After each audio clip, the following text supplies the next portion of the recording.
Today we'll be learning how to add and subtract polynomials. You should be familiar with this term adding, and you should be familiar with this term subtracting. However, the term polynomials may be a little bit unfamiliar to you, so let's go ahead and review that. And I'm going to give you the definition of polynomials up here. A polynomial is an algebraic expression made up of one or more terms separated by addition or subtraction. Again, let's look at the terms which are familiar to you: adding and subtraction. There's a key phrase in here that we're going to analyze: one or more terms. One or more stems from the prefix poly, coming from polynomial. However, terms has a very unique definition, which I'm going to go over right now. Let me scroll all the way up to our other definition. A term is a number or a variable or the product of numbers and variables. Let's look at a number. Could be any number. I'm going to say the number 7. What is a variable? Well, a variable could be something like X or Y or A, any letter that you can really think of. Now let's look at the product of numbers and variables. If you recall, product is multiplication. Okay, so I'm going to write multiplication to indicate that is what I'm talking about, because it looks like an X, but this is multiplication sign. So we can have something like 7x or 7y. And if you recall, when you have a number and a variable together and there is no operation, it is actually multiplication. So there's a multiplication sign hidden between the 7 and the x and the 7 and the y. These are the definitions that you need to keep in mind for today's lesson. What exactly is a polynomial and what exactly is a term? In our first question, we are going to simplify bracket 3x plus 2 bracket plus bracket 4x minus 1 bracket. The first thing you should notice is that there are two polynomials present. I'm going to label these polynomials. More specifically, these are actually binomials. Why a binomial? Well, if you can see, the prefix is bi, and the bicycle has two wheels. So bi means two, because there are two terms contained in each of these polynomials. Let's take a closer look at this question. When you have a pair of brackets, you have to look for a number that may come before this pair of brackets. So I want to draw your eye over here and over here. You'll notice that in both circumstances, there is no number there. However, there is secretly a 1 hidden in front of those brackets. And if you recall, when you have a number in front of a pair of brackets, that number has to be distributed to everything within the brackets with multiplication. Let's rewrite our question down here. You can do this in your head if you want to. I am going to write down all my steps so that it is clear where everything is coming from. As we've learned previously, we're going to use the distributive property in both these scenarios. Let's move this up to make more space for ourselves. Let's take a look at the first polynomial. Remember, anything multiplied by 1 remains the same. So 1 times 3x remains the same. 1 times positive 2 remains the same. Now, over here, we have to pay careful attention to the sign of this 1. So this is actually positive 1 again. So anything multiplied by positive 1 stays exactly the same. So the 4x stays the same. However, we don't just want to slap down the 4x over here because it looks kind of awkward. There's nothing between the 2 and the 4, making it kind of look like 24x. Remember, 4x is positive. In this circumstance, we actually want to write down the positive sign. Let's look at the top again. Positive 1 multiplied by negative 1 stays the same, so that is negative 1. Once we've used the distributive property, you'll notice that we no longer need these brackets and they can be removed. At this point, we're left with 3x plus 2 plus 4x minus 1. We want to do something called collect like terms. Let's go ahead and identify like terms. 3x and 4x, positive 4x I should say, are like terms. Positive 2 and negative 1 are also like terms. Therefore, let's rearrange this so it becomes a little bit easier to do. So 3x and positive 4x are like terms, while positive 2 and negative 1 are like terms. Let's go ahead and simplify this. So let's take a look at this. 3x plus 4x is 7x, while positive 2 minus 1 is positive 1. You can use a number line if you have to.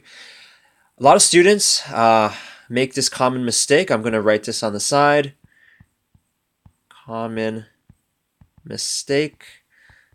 When adding 3x plus 4x, some students actually make the mistake of changing the x's into something like a x to the power of 2.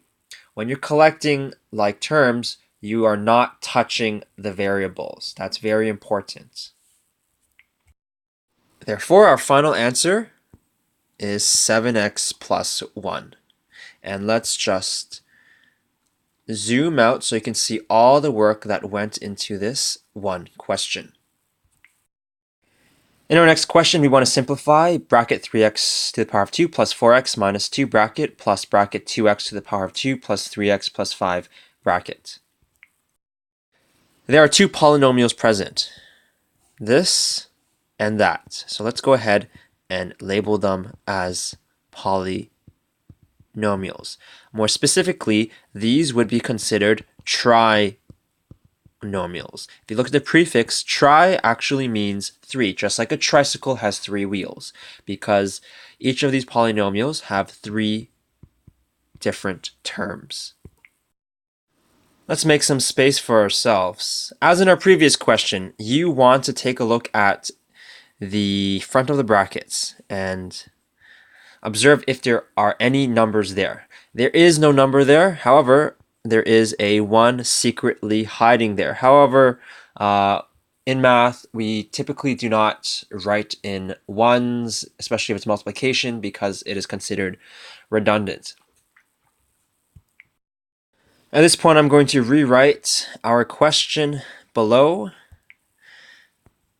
with the ones in front. Again, these are considered redundant, but I'm writing them in for your benefit, so you'll know where all these numbers are coming from.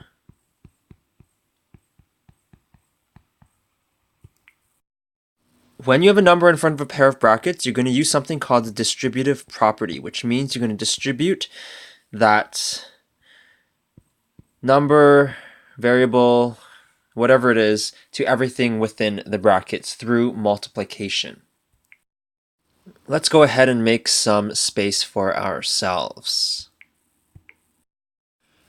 Remember, this is a positive 1. Anything multiplied by positive 1 stays exactly the same.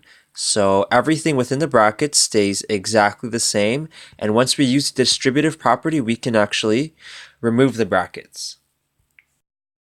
Our second polynomial is being multiplied by positive 1. So that positive 1 is going to be distributed to everything within the brackets. Again, anything multiplied by positive 1 stays exactly the same. So that is 2x to the power of 2, positive 3x, and positive 5. Again, don't forget to write in the positive sign here. If you just write 2x to the power of 2, it's going to look really odd with nothing in between this negative 2 and this 2x to the power of 2. So you do have to make the positive sign visible.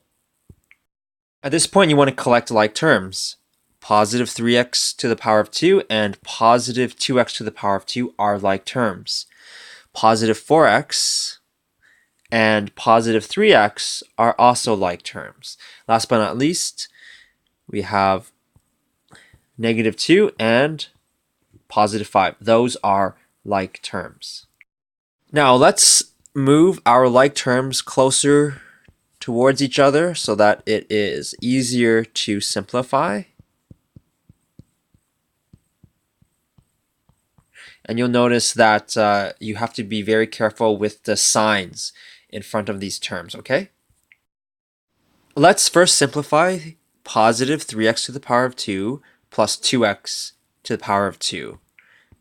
So that becomes 5x to the power of 2.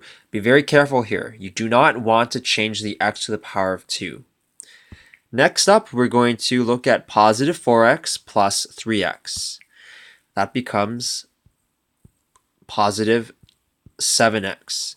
Last but not least, we're going to take a look at negative 2 plus 5. If you're not sure how to do this, go ahead and use a number line. This is positive 3. Therefore, our final answer is 5x to the power of 2 plus 7x plus 3. And I'm just going to scroll up to show you all the work that went into this one question. In our final example, we're going to look at bracket negative 2y to the power of 3 minus 4y to the power of 2 minus 4y bracket plus bracket 4y to the power of 3 plus y to the power of 2 plus 6y minus 1 bracket. We're going to use the same technique as before, but I'm just going to do this a little bit quicker. If you look at in front of the brackets, there are no numbers present. However, there is a 1 secretly hiding in front of both brackets. We're going to just write that in. When you have a number in front of a pair of brackets, you're going to use the distributive property and distribute that term to everything within the brackets. However, if you recall, anything multiplied by positive 1 stays exactly the same. So that stays the same, that stays the same, this stays the same. We're going to do the exact same thing over here. Anything multiplied by positive 1 stays the same. So this stays the same, this stays the same, this stays the same, and that stays the same. Again, please be careful about this. As you can see, there is no sign or operation between this negative 4y and 4y to the power of 3. However, 4y to the power of 3 actually is positive, and all you need to do is just make the positive sign visible. At this point, we're going to identify like terms. Negative 2y to the power of 3 and positive 4y to the power of 3 are like terms. Negative 4y to the power of 2 and positive y to the power of 2 are also like terms. Negative 4y and positive 6y are like terms, while negative 1 is all by itself, but it is a little bit different than the others, so I'm going to put a different symbol there. I'm going to go ahead and rearrange this such that like terms are beside each other. So let's put the negative 2y to the power of 3 beside positive 4y to the power of 3, and let's put negative 4y to the power of 2 beside positive y to the power of 2, and let's put negative 4y beside positive 6y, and that negative 1 just stays by itself at the end. Let's go ahead and collect like terms. Negative 2y to the power of 3 plus 4y to the power of 3 is 2y to the power of 3. Now let's take a look at this. Negative 4y to the power of 2 plus y2 is negative 3y to the power of 2. Let's take a look at these like terms. Negative 4y plus 6y.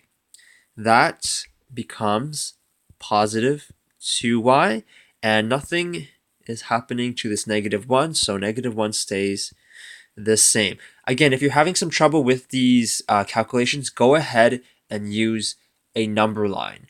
Just look at the numbers, ignore the variables when you use the number line. It'll be very easy. So our final answer is 2y to the power of 3 minus 3y to the power of 2 plus 2y minus 1.